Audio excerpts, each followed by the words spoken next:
Not a single day passes for me without witnessing tears of joy and love around me. Every day, somebody will be shedding tears of love and joy.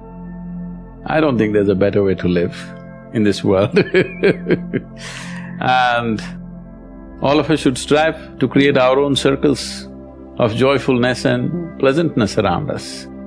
Because if you're not joyful by your own nature, if you're always going around with the fear of suffering, as long as fear of suffering is there within you, you will never walk your life with full stride. It'll always be half a step. Most human beings have crippled themselves simply because of fear of suffering. What will happen to me is always the question. Whatever happens, this is how I will be. If this assurance comes to you, only now you will want to scale the peaks of life and see, what about it? If it happens, makes no difference to you. If it doesn't happen, makes no difference to you. That's when you would like to really explore every dimension of life. So first and foremost thing is this, that your way of being is not determined by what's around you. If you bring this one aspect to you, there is no fear of suffering. Once there is no fear of suffering, you will traverse the breadth and length of this life without hesitation. When it comes to what you want to do, you must think clearly, it's very important. Thinking clearly means, the question is not about what will get me this, what will get me that. Is your life precious to you? All of you, I'm asking. Your life, is it precious to you? Yes. So before you invest this life into something, you must look whether today if I invest my life into this, after 25 years, will it still mean a lot to me? After 50 years, will it still mean a lot to me? At the end of my life, if I turn back and I look, will I be proud of this or will I be ashamed of what I'm doing right now? Doesn't matter what other people say. But you should not do anything that you will feel ashamed of, isn't it so? Huh? It doesn't matter, people say so many things. Everybody has an opinion, it's their business. But you don't do something that you will feel ashamed of, isn't it? Then you're turning against yourself. Somebody turns against you, you can leave them and go somewhere else. If you turn against yourself, you'll have to live with it forever. So, this is all you have to look at it. Something will get you money, something will get you comfort, that's not the point. What you choose to do, will it give you a life? When I say give you a life, are you just trying to make a living or are you trying to make a life out of this? It's important. Making a living is not an issue. A worm, an insect, a bird, an animal, all of them are making their life, making a living, isn't it so? They're even making a life out of it, but definitely they're making a living. So making a living with such a big brain is not an issue. Earning your food is not an issue, making a living is not an issue. Only problem is you want to live like somebody else, that's an endless problem. I want to live is not a problem. I want to live like you, this is a problem. So, it is important, if you consider your life as a precious life, you must make sure you make a wonderful life out of this. If your friend does not do well, you'll feel sad about it. If he does very well, you'll feel very sad about it. So you have fixed yourself in such a way, whichever way you cannot be happy. You're in a self-defeating mode, no matter what happens, you will not be happy. If you want to understand what I'm saying, you go and stand out on one of the main streets in Bangalore city. Leave the poor people who are selling kadlekai on the street side, leave them. Only look at those BMWs, Mercedes and Maseratis and whatever is going around in Bangalore city. Only look at the dream cars, okay? Because many of you may have dreams also of this. Just look at all these people. You think they are in a profusion of joy, driving this car like that? No. Only in case it's a stolen car, you see the joy. Otherwise, no. So success has not brought joy to them. If they're failed, of course they're frustrated. Because the very mode of approach is like this.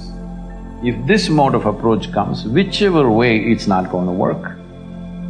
Because it's not even about you. It's always about somebody here. It's never about you. The simple thing is this, see, if your joy, your sadness, your happiness, your misery is determined by something or somebody around you, the chances of you being joyful in your life is remote. Yes or no? Is it true that human experience is created from within? Hello? Hello? I'm asking all of you.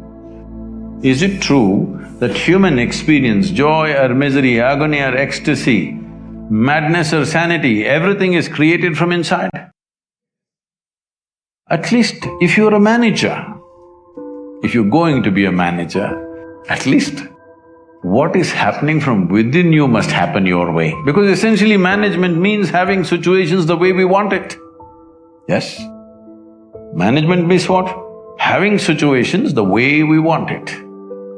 Well, if the world is not happening your way, at least this one must be happening your way, otherwise what kind of management is this?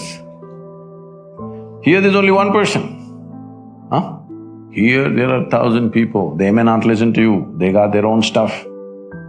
But here there's only one person, at least here what you want must happen, isn't it? If what you want happened, would you keep yourself blissed out or miserable?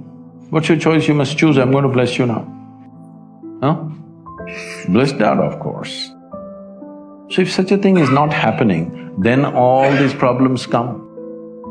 If things work, it is a problem. If they don't work, it's a problem. If you get a seat in this institution, it's a problem. If you cannot get out of this, it's a problem. You like this place so much, you don't mind staying here, it's not like that. You must get in and you must get out ahead of others, everything. It's never about you, it's always about something else. Outside is a variable situation. Who these people are today, tomorrow we don't know what they will say. Yes? Tomorrow morning we don't know what they will say. If your way of being is determined by all these people, then you are a mess, you're bound to be a mess.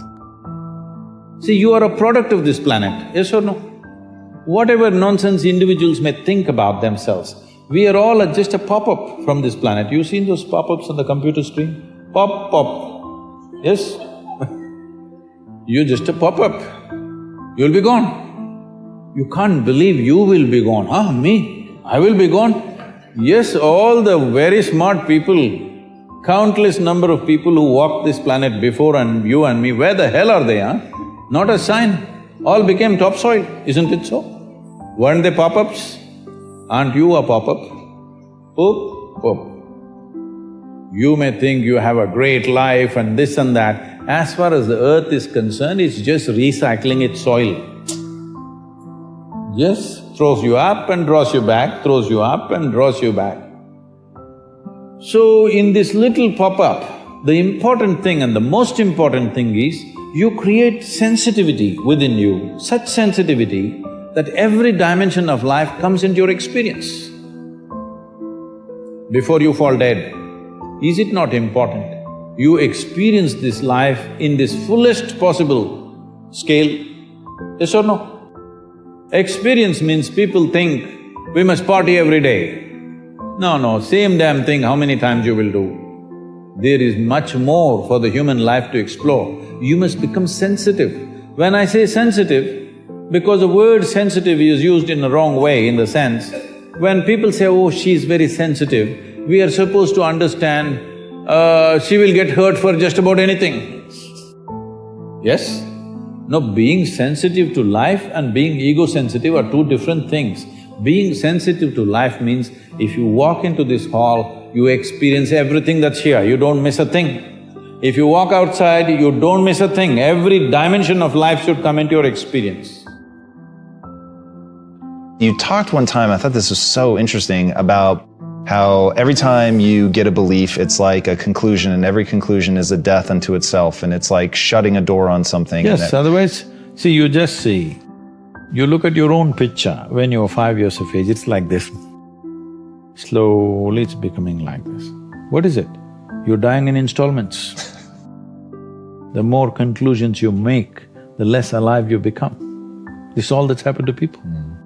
They call this knowledge. This is not knowledge. This is just conclusions that you're drawing about everything. See, with all this scientific exploration, the fact is that even today, we do not know one single atom in its entirety. We know how to use them. We know how to use everything on this planet, but we don't know a damn thing about anything. Over 90% or 99% of an atom is empty. We don't know what that emptiness contains. Over 99% of the cosmos is empty. We don't know what that is. So, this is like I give you a 1,000,000-piece jigsaw. But you found, in your hands, you have only 3 of them. With these 3, you make a picture and you're euphoric that you made a picture. Well, I'm sorry, there are 1,000,000 pieces to this. Has anybody gathered all the pieces? No. Then don't make a picture.